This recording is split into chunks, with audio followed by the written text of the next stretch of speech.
The next morning, Dinah woke up smiling, and that alone scared her. She wasn't used to waking up soft. She usually woke up fighting the universe. She stretched, checked her phone, and found a message from Ray June. Ray June, morning, trouble. Did you sleep? Dinah, barely. Dreamt of bills chasing me. Ray June, I'll pay them. Dinah, don't tempt me, Appa. I'm fragile. She grinned and rolled over on her bed. Lord, this man wants me to fall for him properly. Her followers were still flooding her last post with comments. She was trending again, the melanin queen of soul. People were obsessed with her fashion, her boldness, her mysterious rich boyfriend, who appeared in one blurry shot from the dinner. Dinah looked at that photo and smiled. He was turned away, but his tattoo peeked out from his sleeve. He really fine though, she whispered. Across town, Ray June sat in his car, waiting for her text. His men were briefing him about business, but he was only half listening. Boss, one of them said cautiously, we heard rumors. Someone's spreading lies about you online. He frowned. Lies? Yes. A gossip account said you're dating a fake influencer who uses people for clout.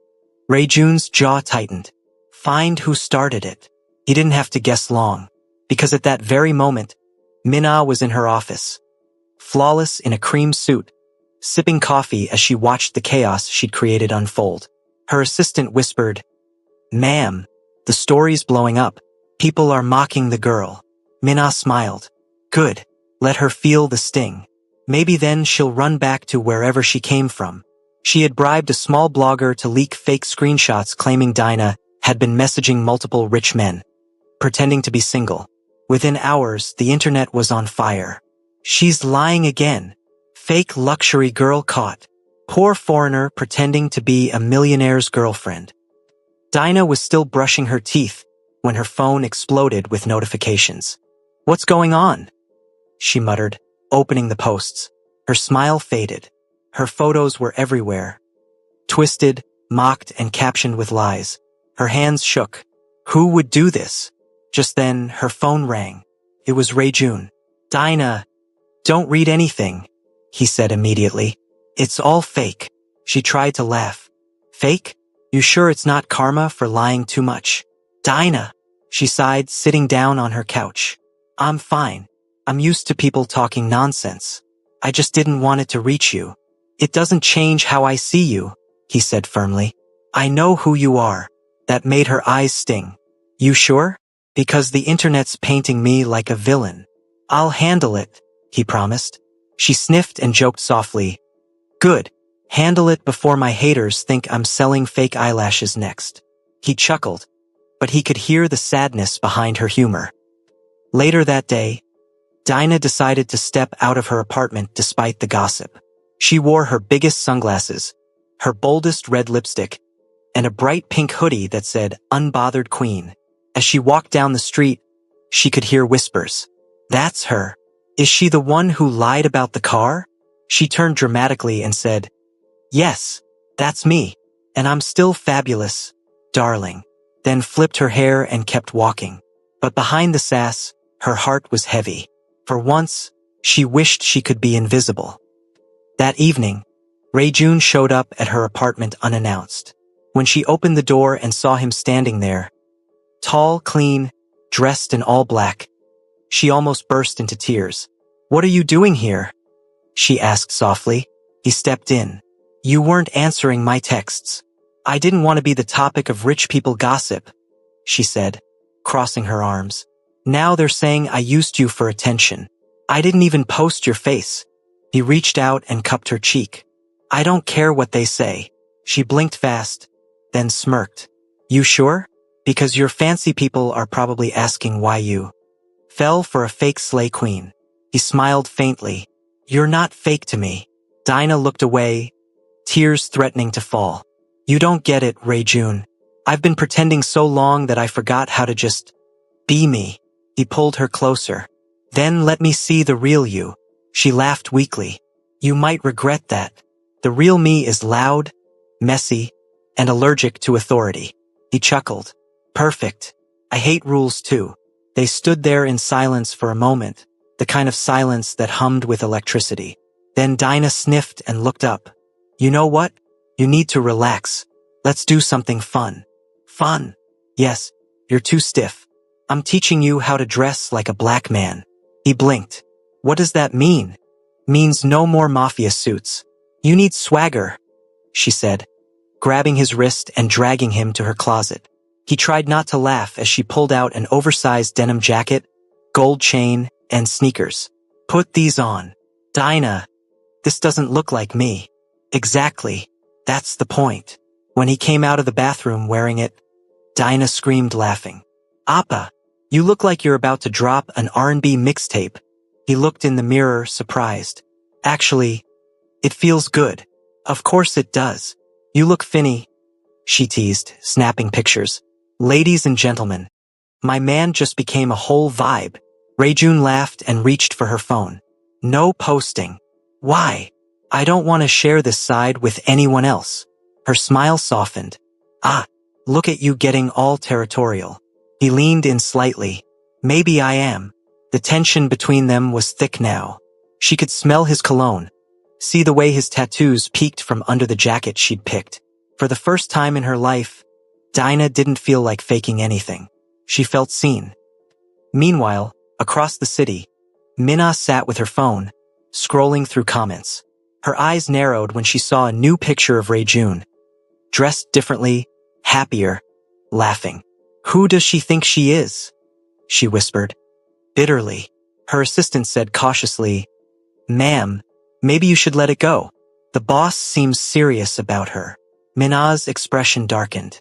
If he's serious, then I'll make her a memory. That night, Dinah and Rayjun sat by her small balcony eating noodles from paper cups. She had her legs on his lap. He was looking at the stars. You know, she said, for a scary mafia man, you're soft. He smiled. Only with you. She laughed. Be careful. You're about to make me catch feelings again. Then don't fight it, he said simply. She turned and looked at him. Really looked. And for once, her jokes failed her. Rayjun, she said softly. You scare me. Why? Because I'm not used to people staying. He took her hand gently. Then I'll teach you how it feels. Her lips parted slightly, her heart racing. And what if I mess up? Then I'll be here when you do. She smiled through watery eyes. You're too calm for a man with tattoos. He chuckled. You're too dramatic for a woman who pretends not to care. They both laughed. A sound that felt like healing. As the night deepened, Dinah leaned on his shoulder. The city lights shimmered below them. Everything felt perfect. But somewhere far away, Minna was already putting her plan in motion. And before dawn, the same gossip account that had ruined Dinah's morning posted another headline. Who is the black girl controlling Seoul's most dangerous man? This time, the storm wouldn't just be online. It was coming straight for her heart. The night was too quiet for Seoul. Even the air felt like it was holding its breath. Dinah sat in Ray's car, tapping her Stanley cup against the console and mumbling to herself. She had agreed to hang out after work, but her mind was racing. Something about Ray didn't fit into any of the little boxes she used for people. He got a call, murmured something in Korean that sounded rough, then parked near the river. Stay here, he said. His tone was calm, but it wasn't the voice he used when they joked around. It was colder, steadier. Dinah tried to laugh it off. You're not gonna go do some fast and furious deal out there, right? He only gave her that faint smile that made her feel warm and nervous at the same time. Then he stepped out. Through the windshield, she saw him meet a group of men in dark coats. They bowed. One handed him a briefcase. Another kept looking over his shoulder like he expected trouble. And there was Ray, unmoving, composed, his face unreadable under the streetlight. It hit her like a wave. He was Mafia, not in the movie way, real, sharp, dangerous. Her breath caught. Every joke she'd ever made about dating a bad boy suddenly felt ridiculous. Then one of the men shouted something, and everyone froze. Ray turned slightly, his eyes narrowing. The streetlight caught the edge of a tattoo climbing up his neck. Dinah's stomach nodded. She ducked, but he'd already seen her watching. For a heartbeat, they just stared through the glass. Her eyes wide with fear, his softening with something close to apology. He walked back slowly. When he opened the door, she flinched. "Dinah," he said quietly. "You weren't supposed to see that." She folded her arms, trying to sound bold. "Well, excuse me for having eyes, Mr. Mystery Man. What was that, a book club meeting?" Ray let out a breath that was half a laugh. "I told you I'm not a normal man." "Yeah, no kidding," she said, voice trembling even though she tried to hide it. "You got half of soul." Bowing to you like you're in some K-drama finale. He crouched beside her seat. "If you're scared, say so." She met his gaze.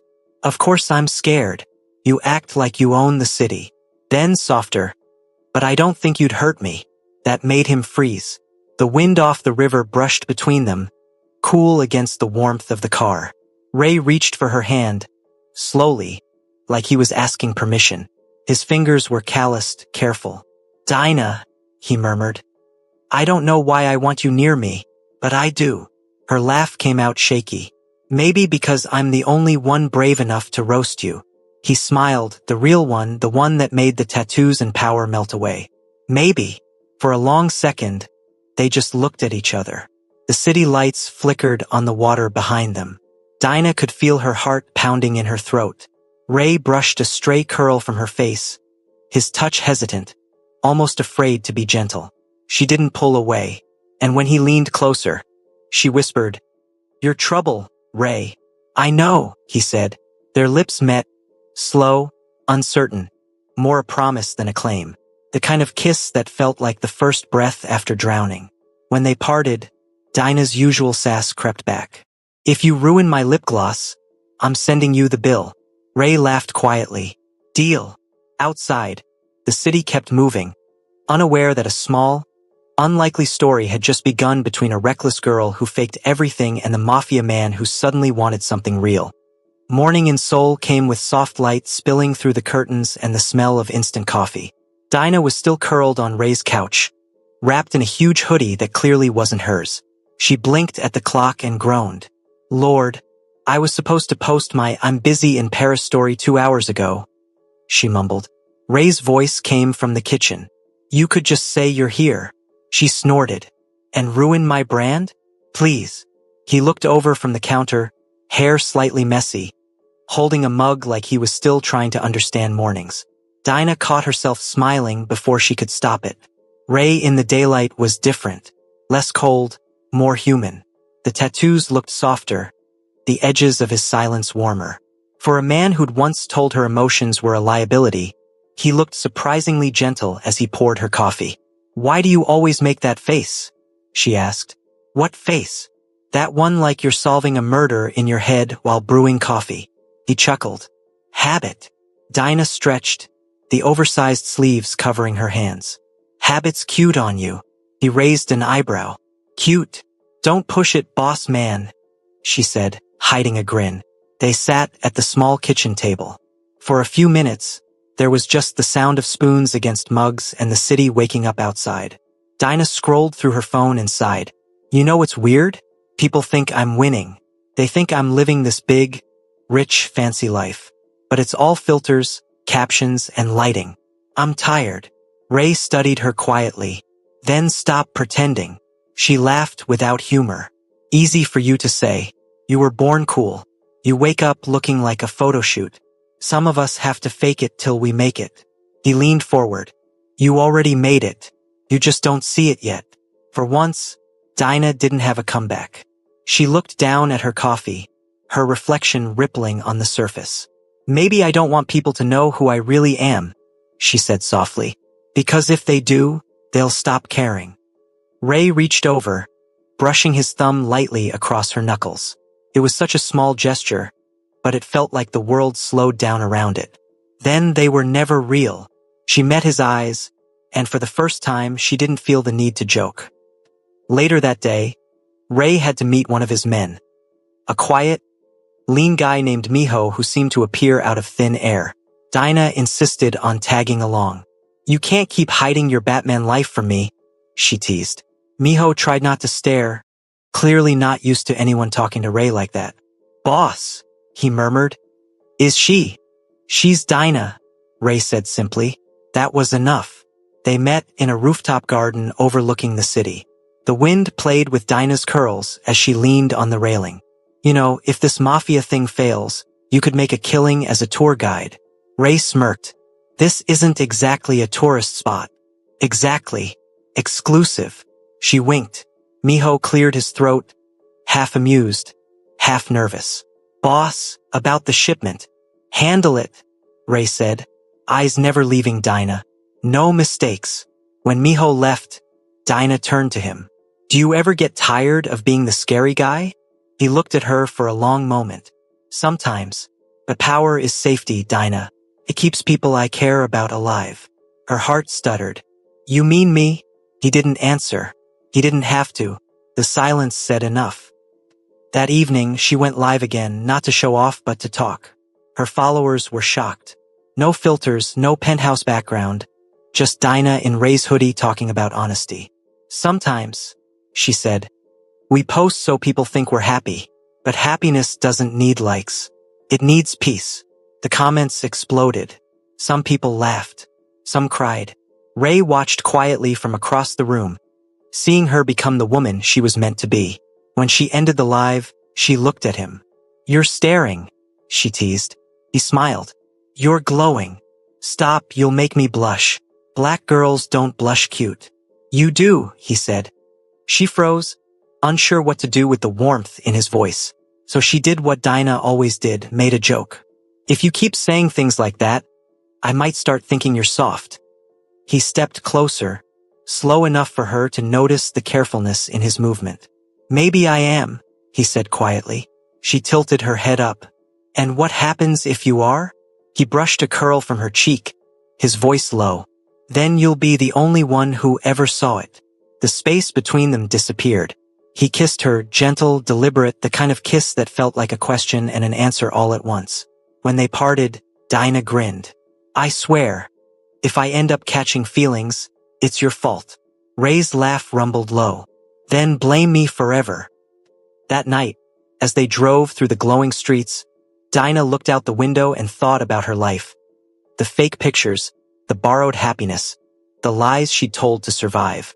And for the first time, she didn't feel like pretending anymore. She reached for Ray's hand across the console.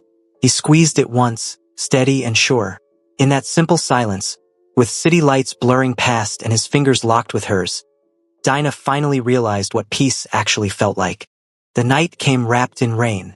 Seoul's streets shimmered under the lights, every drop like silver falling through the dark.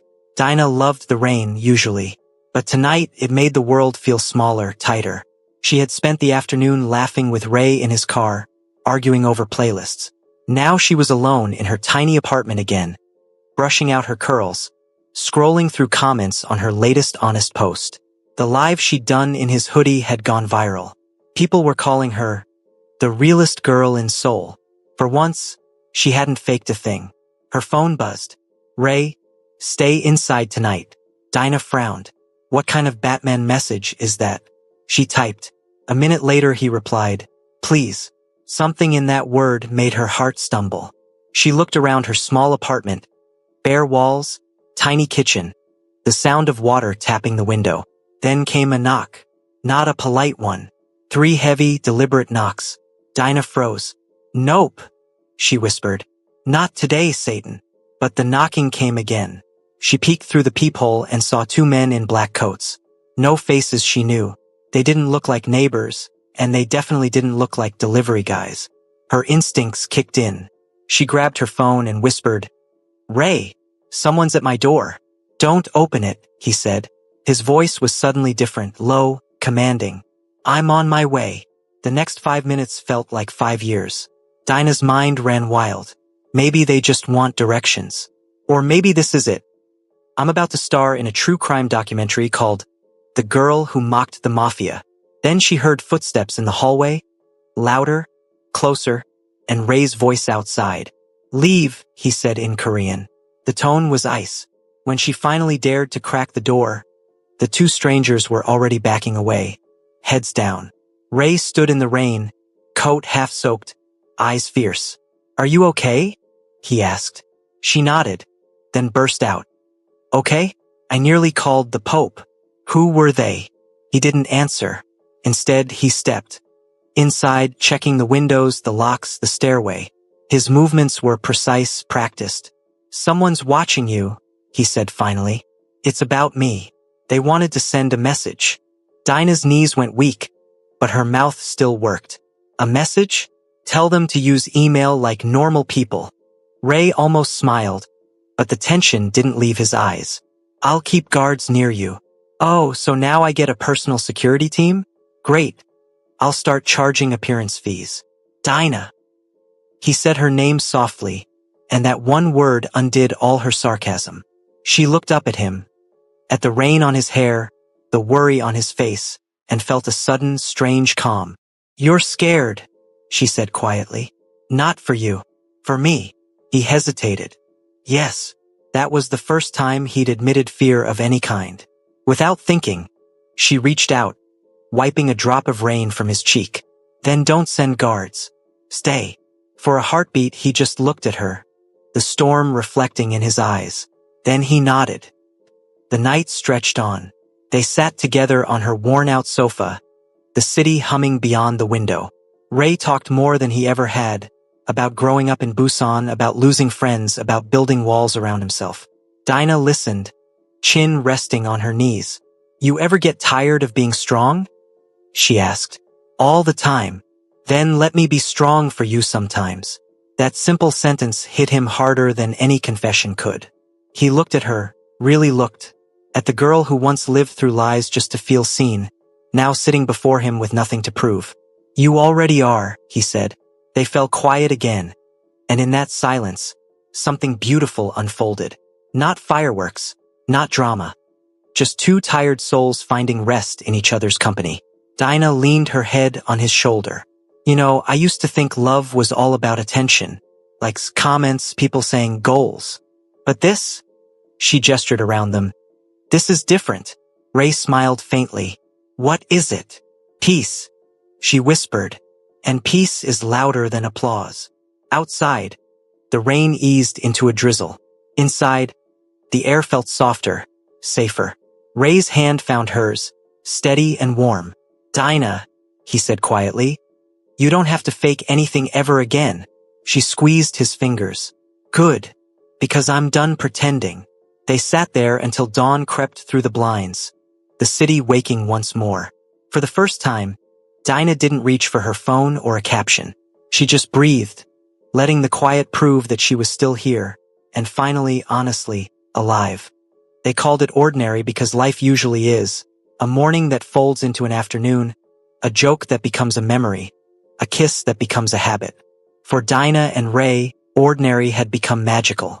Ordinary meant burnt toast breakfast, laughter over spilled coffee, her hair in a messy halo, him pretending he could cook.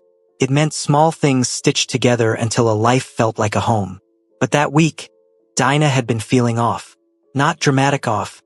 Not the my Wi-Fi is down dramatic, a real quiet kind of off. She blamed long days, bad lighting, and the constant pretending that built her online persona. Sometimes her chest tightened after standing too long. Sometimes she would get dizzy for a breath. She laughed it away when Ray noticed, but he noticed because he always did. He asked, in his half-commanding, half-tender voice, "Come to bed earlier?" And she would roll her eyes and say, "Baby, I can't sleep. Inspiration is loud." One night, though, she sat on the edge of the bed and watched him wash his hands in the sink. The light hit his jaw and softened the angles she used to mock. He looked tired. For once, the boss looked small under the weight of everything he carried. Dinah felt a protectiveness that surprised her. "I think I want to make a thing," she said suddenly. He looked up. "A thing. A thing. If I wake up tomorrow and the internet ate me for breakfast, I want one night recorded where I tell you things without the filter." She said it like a joke, but there was a tremor in her smile. Ray paused, caught between wanting to tease her and wanting to be serious. "Okay," he said finally. "Make it." She set her phone on the nightstand and filmed a quick, messy video of them kissing, of her saying dumb lines she'd learned from drama queens, of him pretending to complain about the camera. Then she made another clip, a little quieter. "If you ever need me, she said into the lens with a ridiculous face that dissolved into softness. I want you to laugh at my bad jokes, cook bad eggs, never stop dressing like you tried. She tucked away the videos the way she tucked away props, meaning nothing more than a private gallery. That night they made love the way two people who had fought and flirted their way into something true do. Slow, tender, clumsy, and miraculous. It was a close thing, the kind of intimacy that feels like confession. No words explained it. They only breathed, held, and rested. Ray's hands that could give orders were careful, as if they were handling glass.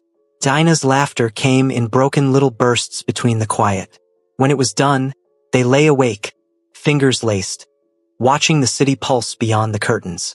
She slept on his chest. He hummed until she drifted deeper, and for a long time he thought about promises he hadn't learned to keep. Not to power, not to men, but to the person beside him who dared to be loud in a world that expected silence. At 3 a.m, Ray woke to a small sound. Not a cry, not a gasp, just the little hitch you make in your sleep when something is wrong. He blinked. Dinah's breath had slowed. He prodded her, deeper now, and felt the weight of her head, the smallness of her hands. He called her name softly. No answer. Panic hit like cold wind. He checked pulses the way he had been taught for other reasons in other lives. Her pulse was faint, then fading. The rest of that night is a blur in his mind. Driving like a man who had never cared what speed meant. The sirens that seemed distant and impotent. The sterile lights in the hospital that felt obscene against the memory of her hoodie and her laughter. The doctors moved with professional calm. They spoke of arrhythmia, of sudden cardiac arrest. Terms that draped pain in clinical blue. Ray sat on a hard hospital chair while the machines sang their indifferent song. When the doctor came out, his mouth was the shape of bad news that never becomes better. We did everything, he said gently. We're so sorry. Words tumbled from Ray then, not prayers, not opening to prayers, just the sharp edges of a man who had always believed he could control storms. He could not control this. When he finally was allowed into the small room where she lay, the world felt obscene for continuing. Dinah's hair fanned around her face, and even still, a smile seemed to hover in the corner of her mouth as if she'd been mid-laugh. Her phone was on the bedside table. On its screen, the videos she had hidden were there like a small, honest shrine. He watched them in silence.